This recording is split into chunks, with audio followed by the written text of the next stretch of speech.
જય શ્રી કૃષ્ણ મિત્રો, ગઈકાલના વિડીયોમાં મેં તમને કહ્યું હતું ને કે 60 ગ્રામથી જાજુ પ્રોટીન લેવાનો આજનો પ્રયાસ કરવાની છું અને સાથે હાઈ પ્રોટીન રેસીપીના નાના નાના એકાદ બે અખતરાય કરીશ. અને મેં એમ પણ કહ્યું હતું કે જો રેસીપી બનાવીશ ને તમને કહીશ ટ્રાય કરવા જેવી છે તો, અને જો ખરાબ બનશે ને તો કહીશ કે ભાઈ મેં તો કર્યું પણ તમે કરતા નહીં એમ. તો આજે મારો એ નવો અખતરો સફળ રહ્યો.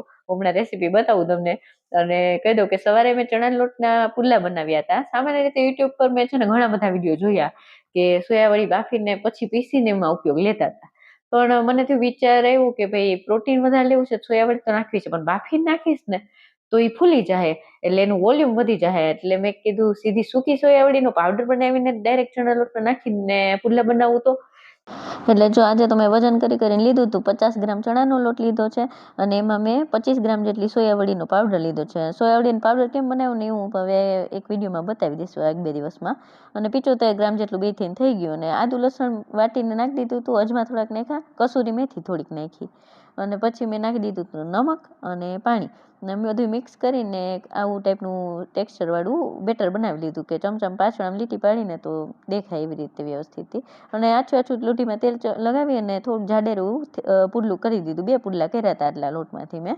ને આછું તેલ લગાડીને પાછું ધીમા ગેસે બે બાજુથી શેક્યું હતું મેં વ્યવસ્થિતથી. થોડુંક વાર લાગે એમ, કારણ કે સોયાવડી કાચી હતી એટલે શેકવામાં કચાશ ન રહેવી જોઈએ ને. ને મેં છાશમાં મરી નાખી દીધી, ઘાટી છાશ હતી, ગોરું જ હતું એકચ્યુઅલી.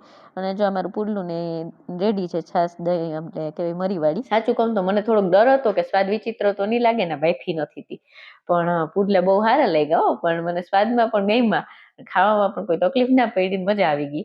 અને જો આજે આખા દિવસનું મેં અંદાજિત પોષણ મૂલ્ય દર્શાવતું કોષ્ટક બતાવી દીધું છે. એમાં કેલેરી ને પ્રોટીન ને કાર્બ્સ ને બધું બેલેન્સ રાખવાની કોશિશ કરી છે. તમે સ્ક્રીનશોટ લઈ શકો છો આનો. દરેકને શૂટ થાય કે નહીં તો હું ના કહી શકું, પણ મારો આજનો અનુભવ તો સારો રહ્યો એટલે તમારી સાથે શેર કર્યું.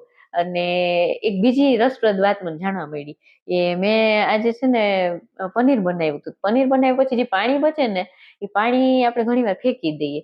તો મને આજે જ મેં કંઈક જોતા ખબર પડી કે આ પાણી જે હોય ને એને જ વે કહેવાય.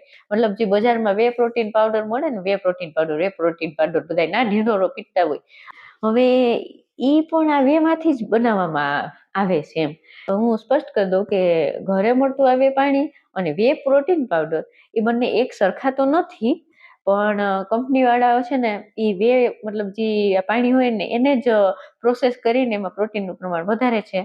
અને મને આ બધું જોઈને આપણે નવાઈ લાગી કે પાણી આપણે તો ફેંકી દઈશું. મેં કીધું આમાં તો થોડુંક પ્રોટીન એમ તો ને બીજા સારા પોષણ તત્વો હોય છે એ વયા જાય છે. સર્ચ કર્યું ખબર પડી. મેં વળી આજે આ પાણીને ફેંકું નહીં અને બોટલ ભરીને જો એમ રાખી દીધી. આ બતાવું ને વિડીયોમાં એમ દાળ શાકમાં મેં કીધું વાપરવા થાય ને લોટે બાંધીશ એમ. મારું હેતુ કોઈ સપ્લિમેન્ટને ખરાબ કહેવાનું તો નથી, પણ મારો તો નિયમ છે ને કે નો ઇક્વિપમેન્ટ નો સપ્લિમેન્ટ, ઓનલી હોમમેડ. એટલે મેં કીધું હાલો આ હોમમેડ આ પાણી ફેંકી થોડી દેવાય, એટલે ખબર પડી આપને આમાં પ્રોટીન મળે તો.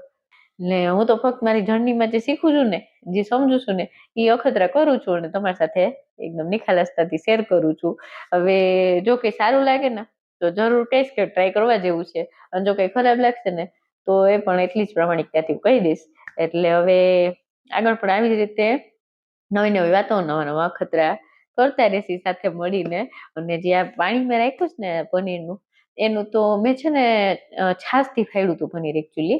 અને એ પનીરને મેં કેટલું 104 ગ્રામ જો આમાં બતાવી દઉં એટલું થયું છે. અને પાણીની મેં વજન કર્યો, જો હું બતાવી દઉં તમને. પાણીનું આટલું વજન થયું, 716 ગ્રામ વજન થયું. હવે આ પાણીને છે ને હવે મેં આજ રાખ્યું છે ફ્રીજમાં સ્ટોર કરીને, તો કાલ હું આને વાપરીશ. કારણ કે ફ્રીજમાં 1-2 દિવસ સુધી તો ખરાબ ન થાય, એટલે મેં કીધું કાલે આનું પાણી વાપરીશ લોટ બાંધવામાં ને એવી રીતે. એટલે જે આમ નોનવેજ ના ખાતા હોય એટલે પ્રોટીન માટે તો જે 1-1 ગ્રામ કરીને જ આપણે આગળ વધવાનું. એટલે મેં કીધું આ પાણીનો ઉપયોગ તો કરશે. પછી મેં કીધું જો આપણે દાળ બાફવામાં નાખી દઈએ થોડુંક, કે પછી શું કહેવાય, હું જેમાં પુડલું બનાવ્યું મારા હાટું, તો એ પુડલામાં એ પાણીમાં આનાથી લોટ બાંધી તો હાલે.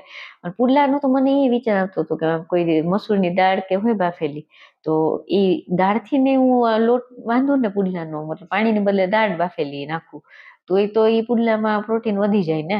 એટલે આવું અલગ અલગ અખતરા હું કરતી રહીશ ને જે કંઈ કરીશ ને બધું વિડીયોમાં બતાવતી રહીશ. જો તમને મારો વિડીયો ગમ્યો હોય તો એક લાઈક જરૂરથી કરી દેજો મિત્રો. અને આવા અવનવા અખતરા અને અવનવું કંઈક ને કંઈક હું જે કંઈ શીખીશ એ તમને બતાવીશ. તો તમારે પણ જોવું હોય તો ચેનલને સબસ્ક્રાઇબ કરીને બેલ આઇકન જરૂરથી દબાવજો, જેથી કરીને તમને નોટિફિકેશન મળે અને તમે વિડીયો જોઈ શકો. બરોબર છે, ચલો રેડ ક્રોસ માર્ક કરી લઈએ હવે. અને હા, મારે એ કેવું હતું કે આજે મેં એક્સરસાઇઝ નથી કરી કે વોકે નથી, વોક તો કર્યું મેં, હા મોર્નિંગ વોક ભૂલી ગઈ હોય. સવારમાં વહેલું કરી લીધું, રાત તો વહેલી ઉઠી ગઈ હતી. સવારે ઉઠીને પેલું જ કામ વોક કર્યું હતું. તો 15-20 મિનિટ વોક કર્યું હતું મેં. ત્યાં મહેક નાસ્તો કરવા આવી ગયા એટલે પછી રહી ગયું. અને એક્સરસાઇઝ તો મારે આજ રોંઢે કરવી હતી, મેં ગોતી રાખી હતી, પણ ઘરે છે ને ઓલા ઘરેથી આંટી ને લોકો બેસવા આવી ગયા, તો પછી માંડી વાળું રેવા દીધું. પછી બધાને પકોડી વકોડી બનાવીને ખાધી. મેં તો નથી ખાધી પકોડી, મેં તો જો આ કોષ્ટકમાં બતાવ્યું હતું ને એ જ ખાધું હતું બધું. ચલો રેડ ક્રોસ માર્ક કરી લઈએ. આજે 5 જૂન 2026 રેડ ક્રોસ માર્કનું નિશાન. કે આજનો દિવસ પણ મેં જેમ સોચ્યું તેવો થયો છે. એક એક્સરસાઇઝ નથી થઈ, પણ મોર્નિંગ વોક થઈ ગયું છે એટલે રેડ ક્રોસ માર્ક કરી દીધું. અને ખાવા પીવામાં તો આજે મેં મસ્ત ફૂલ કોન્સન્ટ્રેટ કરીને મારી રીતે બેસ્ટ કરવાની કોશિશ કરી છે. તો બસ આવી રીતે રોજ મળતા રહેશું. ફરી પાછા મળીએ આવતીકાલે રાત્રે 10 વાગે. ત્યાં સુધી ચમકતી ચાંદીને રજા આપો. જય શ્રી કૃષ્ણ. ખુદની તબિયતનું ધ્યાન રાખજો, પરિવારના બધાનું ધ્યાન રાખજો. કે બાય, જય શ્રી કૃષ્ણ, ગુડ નાઇટ.